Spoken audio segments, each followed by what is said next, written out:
Hey everybody, welcome to Dinner at a Show on the Road, and I'm Brian.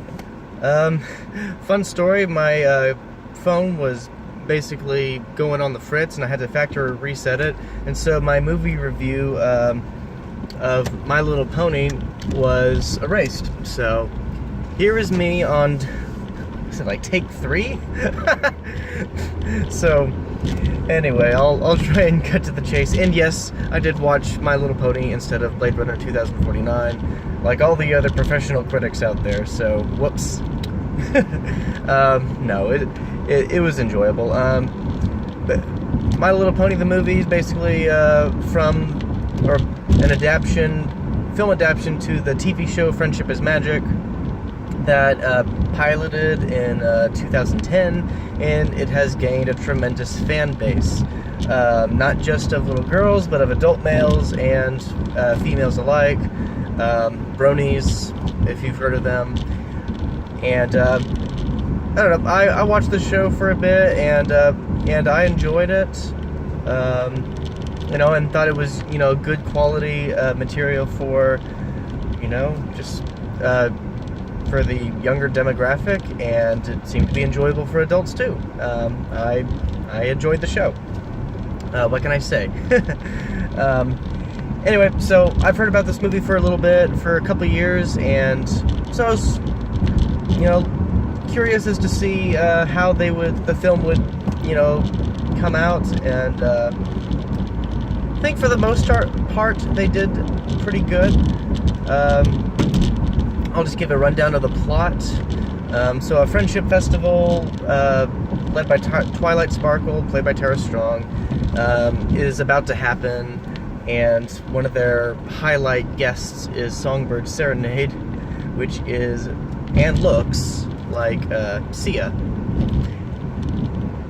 So yeah, it's about to happen. The festival's about to go down, but all of a sudden, an invading force led by Commander Tempest, played by Emily Blunt, shows up and crashes the party, literally, and she is taking over Equestria on behalf of the Storm King, played by Liev Schreiber. Twilight and her friends escape.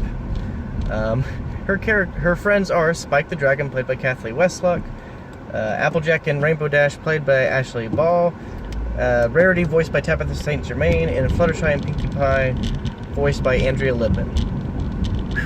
So, together they have to go on a quest to find the hippogriffs, which was Celestia's last command before she was turned to stone, to help against the Storm King and save Equestria. And they make new friends along the way and kind of learn the dangers of, just people or creatures outside of Equestria. And so yeah, pretty simple enough. It's harmless.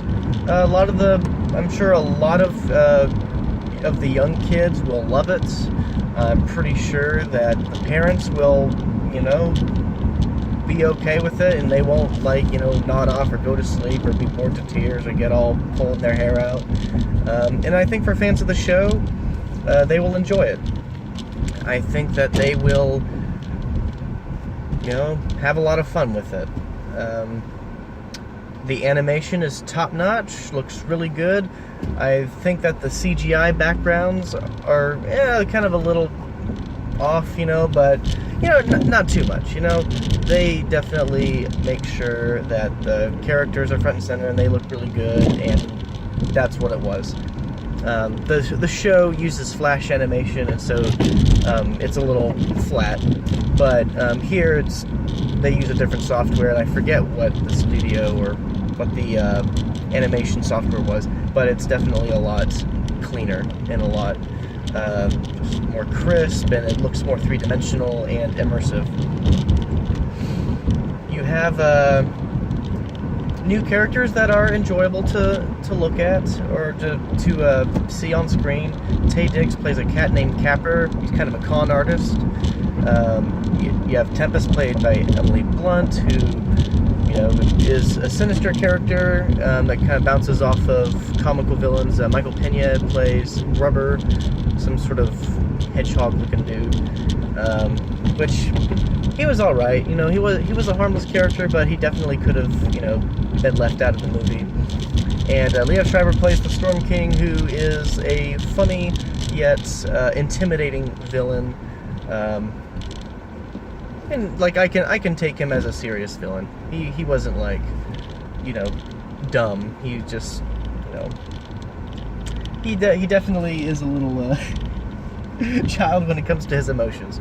But yeah, he wasn't bad, and I enjoyed his screen time. I actually wish that they had more of him because he was definitely underused. Tempest seemed to be the flagship villain. You also have Kristen Chenoweth as Princess Skystar, I think. Zoe Saldana as Captain Solana, I think, as she's a pirate parrot. Princess Skystar is a sea pony. You have trying to think if there's anybody else that I missed. Probably, but anyway, guest appearances, pretty big names. And, they all do a good job. They all are there. You have enough development out of them to, move the story forward and to kind of see what's outside of Equestria, which is what the main show was trying to do, besides sell more toys. And, yeah, characters have arcs and stuff. Twilight is the main character of the movie. I know a lot of people don't like that, and they want the main six to be just a collective character unit, but that's just not how it is, and I don't think that's how the show is, or what the show ever intended it to be. I think that the show intended for Twilight to be the main character, because the pilot episode makes her the main protagonist, with a lot of side ones. Kind of like in the Avengers. They've all had their own movies, but Tony Stark and Captain America are the main characters, and you can make a good argument that Tony Stark is the main character. He was the first movie to kind of start that whole Marvel Cinematic Universe, and he's the one that gets the most screen time. So yeah, same can be applied for Twilight being the main character of the movie, and they do a good job with her. They bring the original cast back from the show to the movie, and that was a very smart idea.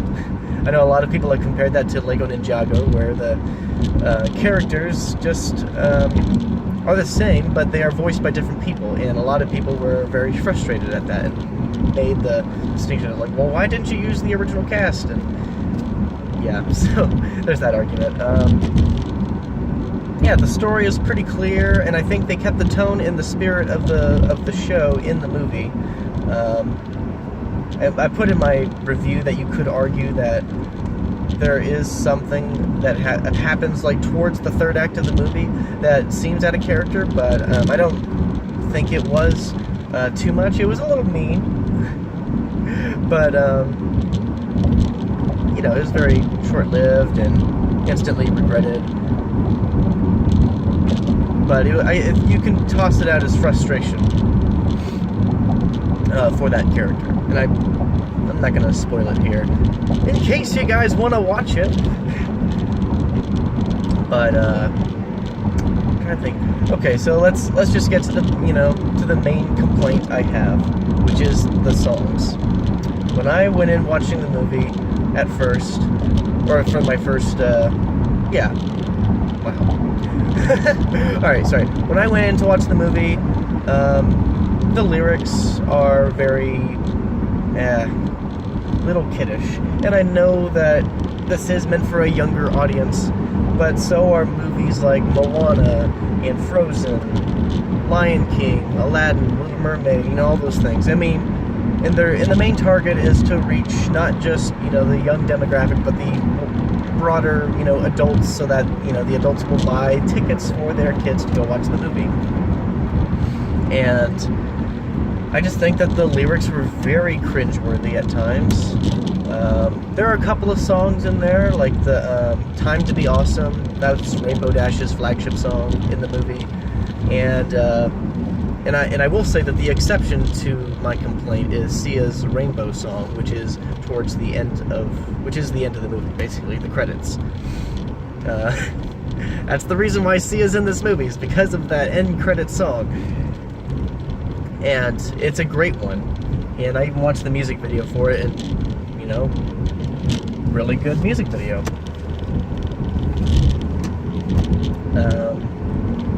So yeah, besides her, and I love the instrumentals, you know, I like the bagpipes, the penny whistles, and just a really good, you know, small orchestra in the movie.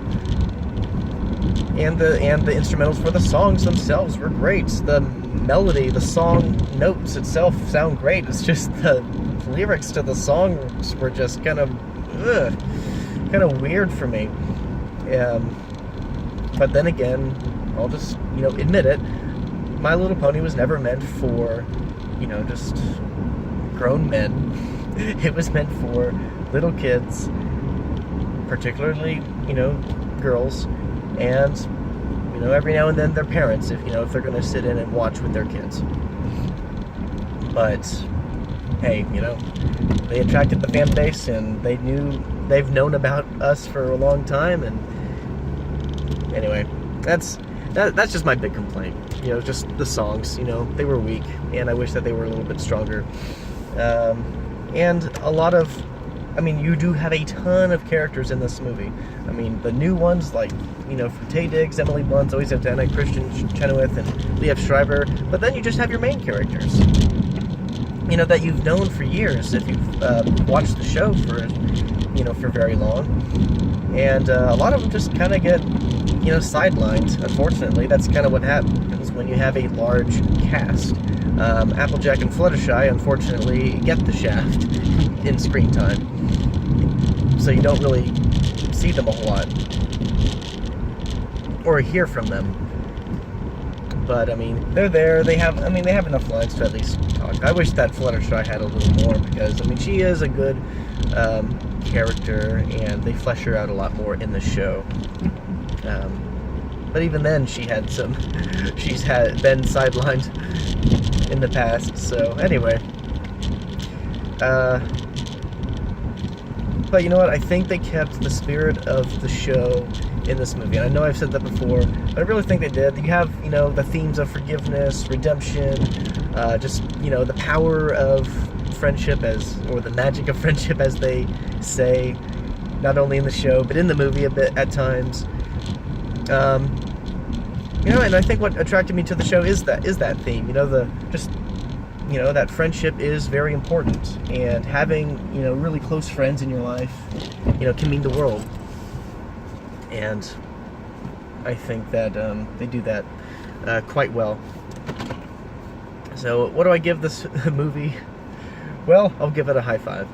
A low high five, but, you know, still a high five. You know, if you're a fan of the show, I think you will enjoy it.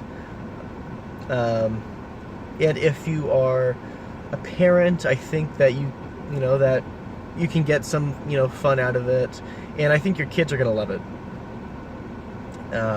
I walked away from the movie, and just the more I thought about the movie, especially over the weekend, I think that I walked out of the theater just a little happier.